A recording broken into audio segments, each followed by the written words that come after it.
हम लोग पहुंच गए हैं अपने पहले चैप्टर का लास्ट वीडियो है ये। इस वीडियो में हम लोग वही जो शब्दावली देख रहे थे उसमें कुछ शब्द बाकी हैं जो काफी इंपॉर्टेंट है, उसको कवर करते हैं बहुत तेजी से। देखिए बट्टा, बट्टे पर कोई चीज मिलने का मतलब होता है कि आपने डिस्काउंट पे खरीदी। डिस्काउंट पे खरीदी मतलब वो चीज अब सस्ती होगी। मान लीजिए उस पर एमआरपी मतलब क्या होता है, जो भी आपका रिटेल प्राइस है जो लिखा हुआ है, सूची प्राइस, ठीक है, उसको क्या बोलते हैं, सूची पर मूल्य भी बोलते हैं कि ये सूची पर लिखा हुआ है इतने रुपए की चीज मिलेगी। तो एमआरपी जो भी लिखा हुआ है, मान लीजिए लिखा हुआ है 100 रुपए, ठीक है, और उस पर आपको 20% की छूट दे दी है, ठीक। तो जब छूट पर आपको चीज मिलती है तो क्या बोल देते हैं, उसको बट्टा बोल देते हैं, डिस्काउंट पर। अब दो तरह की होती है, विक्रय की गई वस्तु सेवाओं के मूल्य में कटौती। कटौती का मतलब समझ लीजिए, ठीक है, तो कटौती हो गया। दो तरह की होती है, एक होती है व्यापारिक और दूसरी होती है नगद। तो व्यापारिक कटौती क्या होती है, एक बार मैं छोटा था तो मैं पहली बार मॉल गया। आजकल तो बहुत सारे मॉल्स हो गए हैं। लखनऊ में पहला एक मॉल आया था सहारागंज, तो पहली बार मैं गया और मॉल में जाकर के मैंने देखा एक जगह पर लिखा हुआ था छूट 50% प्लस 50%। तो मुझे लगा यार ये तो फ्री में हो गया। आप कोई चीज है उसका आधा दाम फ्री में कर दे रहे हो, मतलब 50% ऑफ किया, फिर आपने 50% और ऑफ कर दिया। तो मैं था और मेरे साथ मेरे मामा थे या मेरे पिताजी थे, मुझे याद नहीं एग्जैक्टली। मैंने उनको बोला कि ये तो यार फ्री में मिल रहा है तो ये सामान क्यों नहीं ले लेते हैं, ठीक है। तो वो जब छूट लिखी हुई थी वो फ्री में नहीं मिलता है। वो लोग क्या करते हैं, पहली बात तो सूची मूल्य बहुत ही ज्यादा कर देते हैं। कोई शर्ट है, अब वो शर्ट कर दी उन्होंने 2000 रुपए की, ठीक। अब मान लीजिए 2000 रुपए की शर्ट कर दी और लिखा है 50% प्लस 50% ऑफ। तो 50% ऑफ मतलब पहले का 50%, तो 2000 में 50% ऑफ करोगे तो 1000 रुपए की रहेगी। फिर 1000 पे 50% ऑफ, तब भी आपको वो शर्ट 500 रुपए की मिलेगी, है ना। तो पहले से ये लोग सूची मूल्य बहुत ज्यादा ट्रिक्स खेलते हैं, क्योंकि जो भी कस्टमर होता है वो परसेंटेज ऑफ देकर के उसको लगता है कि अरे ये तो बहुत सस्ती चीज है। तो व्यापारिक कटौती में क्या होता है कि जो भी सूची मूल्य है उसमें हम कोई प्रतिशत कटौती करते हैं। क्या करते हैं, प्रतिशत कटौती, ठीक। जैसे ये बता दिया मैंने आपको एग्जांपल। अब दूसरी तरह की कटौती जो होती है उसको बोलते हैं नगद कटौती। अब नगद भी लिखते हैं, नगद भी लिखते हैं, ठीक है, नगद भी होता है। अब नगद कटौती का मतलब क्या होता है कि जैसे मान लीजिए मैं एक थोक विक्रेता हूं और आप फुटकर विक्रेता हैं, तो आप अपनी दुकान पर सामान बेचा करते हैं और मैं बहुत सारे दुकानदारों को सामान बेचता हूं। तो मैं आपको सामान बेचता रहता हूं कि आप ले जाओ यार, बाद में दे देना, बाद में दे देना, हम लोग का ऐसा हिसाब किताब चलता है। लेकिन उसमें भी बाद में दे देने का मतलब ये नहीं कि कभी भी बाद में दे दो। तो मैं जो भी आपको सामान दे रहा हूं उसमें मैंने बोल रखा कि अगर आप हर 15 दिन के अंदर दे दोगे तो जो भी आप जितने का सामान ले गए थे उस पर मैं आपको 5% की छूट देता हूं। कितने की, 5% की छूट देता हूं। तो आपके पास एक इंसेंटिव है, हालांकि 5% जितनी बड़ी तो नहीं रहती है, लेकिन 2% 1% के आसपास की रहती है नॉर्मली। मान लीजिए 2% की मैं छूट देता हूं, तो आपके पास क्या तरीका, आप ये सोचोगे यार कि 15 दिन बाद पैसा देंगे और 15 दिन से अच्छा है कि हम 14 दिन पहले दे दें। तो 14 दिन में भी अगर आप पैसा दे रहे हो तो आपको 2% का और फायदा हो जा रहा है। तो आपके पास एक इंसेंटिव है। इंसेंटिव समझ रहे हैं कि अगर आप जल्दी पैसे दे दोगे तो क्या हो जाएगा कि आपको वो चीज सस्ती मिल जाएगी। और मुझे क्या फायदा है, मुझे ये फायदा है यार कि मुझे सारे लोगों का उधार नहीं रखना पड़ेगा, है ना।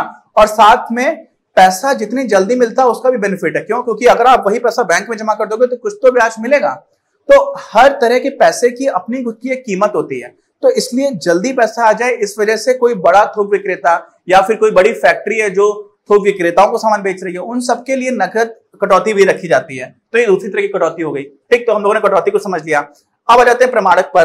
प्रमाणक का मतलब ये होगा कि प्रमाण वाली कोई चीज है, वाउचर इसको इंग्लिश में बोल देते हैं। तो कोई भी आपने लेन देन किया है उसका एक सबूत है कि आपने क्या लेन देन किया। अब इसमें ये सारे टर्म्स नॉट नेसेसरली जरूरी नहीं है कि हमेशा इसी तरह से प्रयोग किए जा रहे हो, लेकिन आमतौर पर ये होता है। कैश मेमो का मतलब होता है कि आपने कोई चीज नगद खरीद ली, नगद खरीद लोगे तो आपको कैश मेमो मिलेगा। कैश मतलब नगद, मेमो जो उसको एक तरह से आप वो ट्रांजैक्शन को याद रखा जा सके, तो वो कैश मेमो हो गया। इनवॉइस को हम लोग हिंदी में बोलते हैं बीजक।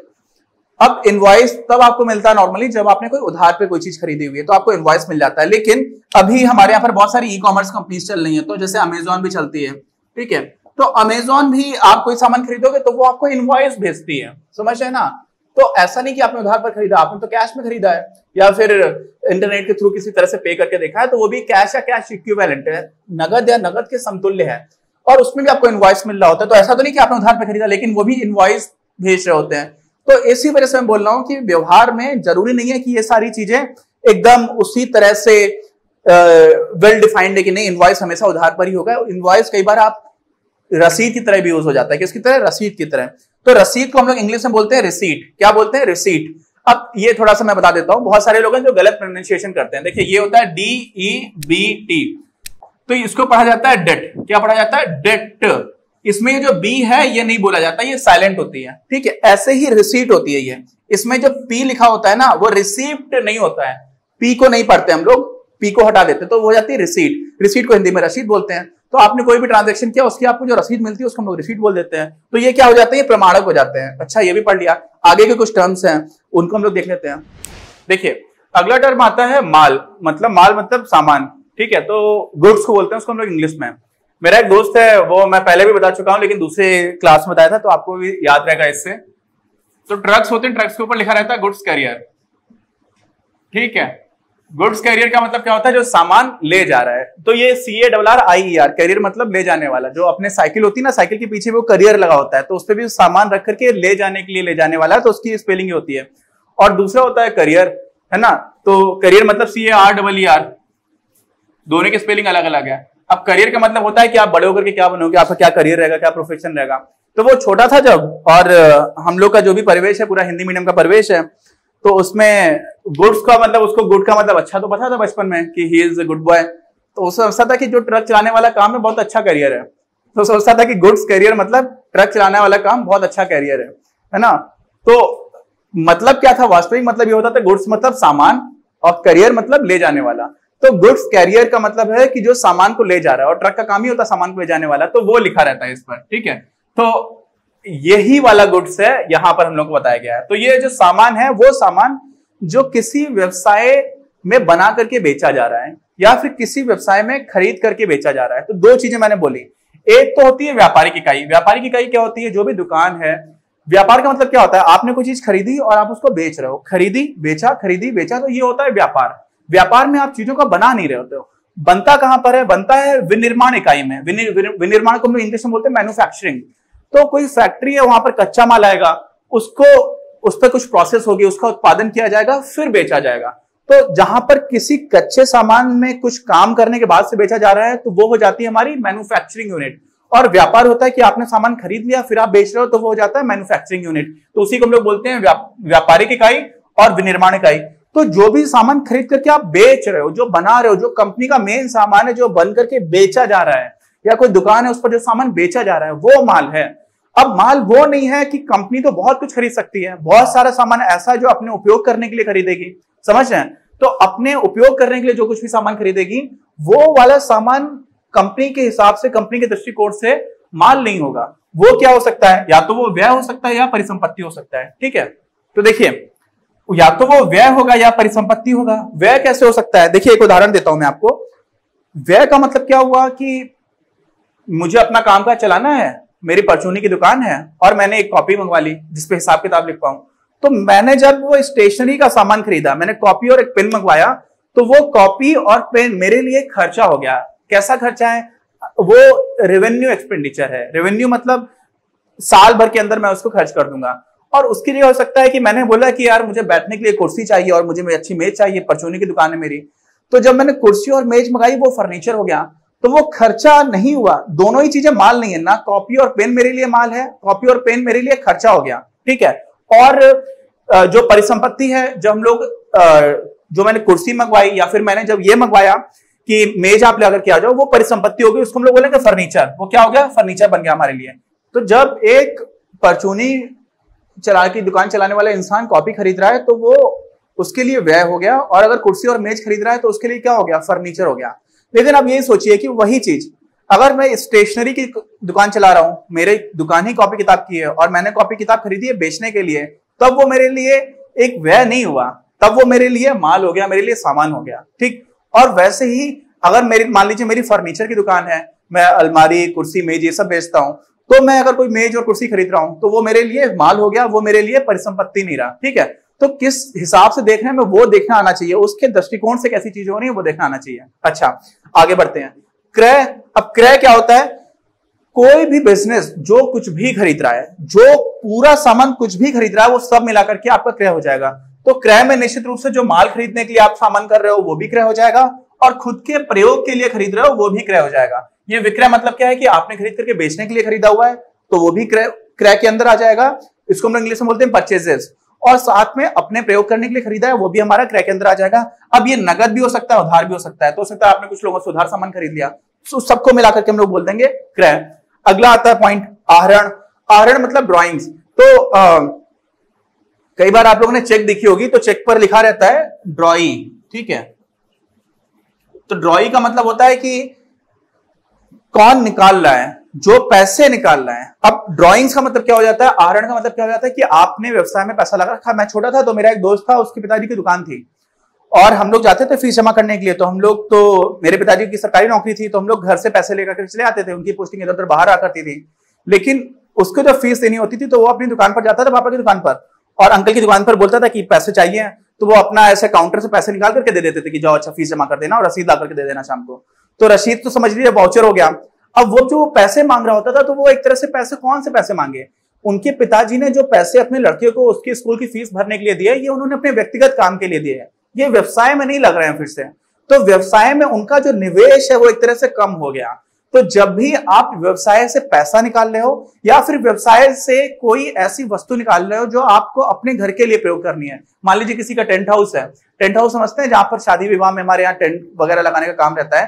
तो मेरे घर में ही प्रोग्राम है और मेरा टेंट हाउस है, तो मैंने अपने घर में वो टेंट लगवा लिया, तो उस समय पर मैं अपने आप को पैसा तो दे नहीं रहा हूं। तो जब भी मैं वहां की कोई सेवा या कोई वस्तु या धन अपने व्यवसाय से अपने निजी काम के लिए निकाल रहा हूं, तो उसको हम लोग बोल देते हैं ड्रॉइंग्स या फिर आहरण, ठीक है। अब दो तीन शब्द और बचे हुए उनको देख लेते हैं। और आहरण से समझ में आ गया था कि ओनर्स इक्विटी कम हो जाती है, मेरा जो निवेश है वो कम हो जाएगा, ठीक। अब बाकी के दो तीन शब्द हैं उनको भी देख लेते हैं।